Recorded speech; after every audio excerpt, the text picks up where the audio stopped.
Hi viewers, welcome to filmy bit. సినిమాల్లో చిన్న చిన్న పాత్రలు చేసుకునే స్థాయి నుంచి అగ్ర నిర్మాతగా ఎదిగారు బండ్ల గణేష్.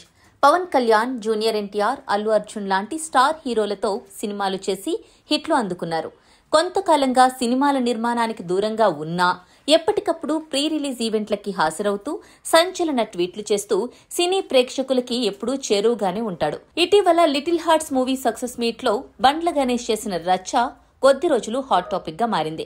అయితే దీపావళి పండుగ సందర్భంగా ఆయన తన ఇంట్లో ఇచ్చిన పార్టీ ఇప్పుడు టాక్ ఆఫ్ ద ఇండస్ట్రీగా మారింది. మెగాస్టార్ చిరంజీవి, శ్రీకాంత్, వెంకటేష్ వంటి సీనియర్లతో పాటు తేజ సజ్జా, సిద్ధు జొన్నలగడ్డ, బెల్లంకొండ సాయి శ్రీనివాస్ వంటి యంగ్ హీరోలు, ప్రముఖ నిర్మాతలు, దర్శకులు ఈ పార్టీకి హాజరయ్యారు. చిరంజీవి కారు దిగుతుండగా బండ్ల గణేష్ ఆయన కాళ్లు మొక్కడం, తేజ సజ్జాని మరో అల్లు అర్జున్ అవుతాడని పొగడటంతో బండ్ల గణేష్ మరోసారి వార్తల్లోకెక్కాడు. బండ్ల గణేష్ పార్టీకి సంబంధించిన విజువల్స్ సోషల్ మీడియాలో వైరల్ కావడంతో భారీగా ఖర్చు చేసినట్లు తెలుస్తోంది.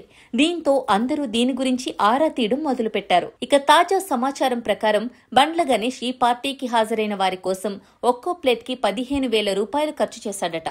అలా హాజరైన గెస్టులందరికీ లెక్కబెడితే బడ్జెట్ మొత్తం 1,50,00,000 అయినట్లు తేలిందట. ఈ విషయం తెలిసిన వారంతా అమ్మో బండ్ల గణేష్ భారీగానే ఖర్చు చేశాడుగా అని కామెంట్లు చేస్తున్నారు. ఇక సినిమా నిర్మాణంలోకి మళ్లీ రీఎంట్రీ ఇవ్వాలన్న ఆలోచనలో ఉన్న బండ్ల గణేష్ సినీ ఇండస్ట్రీని ఆకర్షించే ఉద్దేశ్యంతోనే ఇంత గ్రాండ్ గా పార్టీ ఇచ్చాడని తెలుస్తోంది. బండ్ల గణేష్ ఏటా తన గ్రామంలో గ్రాండ్ గా దీపావళి జరుపుకుంటూ ఉంటాడు. లక్షల విలువైన టపాసులు కొనుగోలు చేసి వాటితో ఫోటోలు దిగి సోషల్ మీడియాలో పోస్ట్ చేస్తూ ఉంటాడు. అంతేకాదు తన సొంతూరులో విందు ఏర్పాటు చేసి అందరితో ఎంజాయ్ చేస్తూ ఉంటాడు. ఈసారి మాత్రం సినీ ప్రముఖులు అందరినీ పిలిచి గ్రాండ్ పార్టీ ఏర్పాటు చేసి ఆశ్చర్యపరిచాడు.